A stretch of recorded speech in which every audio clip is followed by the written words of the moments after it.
ഖുറൈശികളിൽപ്പെട്ട ഒരു കൂട്ടർ അബൂബക്കർ റളിയല്ലാഹു അൻഹുവിനെ സമീപിക്കുകയാണ്. എന്നിട്ട് പറയുകയാണ്, അല്ലയോ അബൂബക്കർ, ഞങ്ങളുടെ കൂട്ടത്തിൽ പിതാക്കളുണ്ട്, സഹോദരന്മാരുണ്ട്, പിതൃവ്യരുണ്ട്, പിതൃവ്യ പുത്രന്മാരുണ്ട്.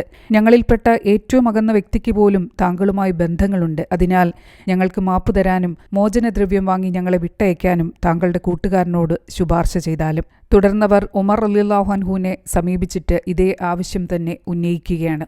അബൂബക്കർ റളിയല്ലാഹു അൻഹു നബി സല്ലല്ലാഹു അലൈഹി വസല്ലമയുടെ അടുത്തെത്തുകയാണ്. എന്നിട്ട് വളരെ ശാന്തമായിട്ട് ഈ പ്രശ്നം അവതരിപ്പിക്കുകയാണ്. തിരുദൂതരെ, താങ്കൾ എൻ്റെ മാതാപിതാക്കളെക്കാൾ എനിക്ക് പ്രിയപ്പെട്ടവനാണ്. ബന്ദികളാക്കിയവരിൽ പിതാക്കളുണ്ട്, മക്കളുണ്ട്, പിതൃവ്യരുണ്ട്, പിതൃവ്യ പുത്രന്മാരുണ്ട്. അവരിലെ ഏറ്റവും അകന്ന വ്യക്തി പോലും ഒരടുത്ത ബന്ധുവാണ്. അതിനാൽ അവരോട് കരുണ കാണിച്ചാലും അള്ളാഹു താങ്കൾക്ക് അനുഗ്രഹം ചൊരിയും. അല്ലെങ്കിൽ അവരെ മോചനദ്രവ്യം വാങ്ങി വിട്ടയച്ചാലും താങ്കൾ വഴിയായി അള്ളാഹു അവരെ നരകത്തിൽ നിന്നും മോചിപ്പിച്ചേക്കാം. അവരിൽ നിന്നും സ്വീകരിക്കുന്ന ധനം മുസ്ലിം ശക്തിക്ക് ഒരു മുതൽക്കൂട്ടുമാവും.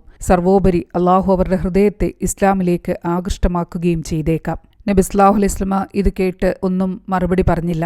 അല്പസമയത്തിനു ശേഷം ഉമർ റളിയല്ലാഹു അൻഹു അവിടെ എത്തിച്ചേരുകയാണ്.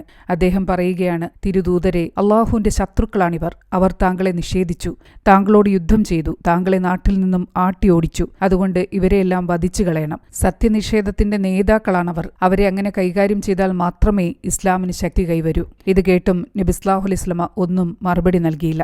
അദ്ദേഹം വീട്ടിനുള്ളിലേക്ക് കയറിപ്പോവുകയാണ്. അല്പസമയത്തിനു ശേഷം അദ്ദേഹം പുറത്തേക്ക് വന്നപ്പോഴേക്കും ജനങ്ങൾ രണ്ടു ചേരിയായി തിരിഞ്ഞ് സംസാരം നടക്കുന്നുണ്ട്.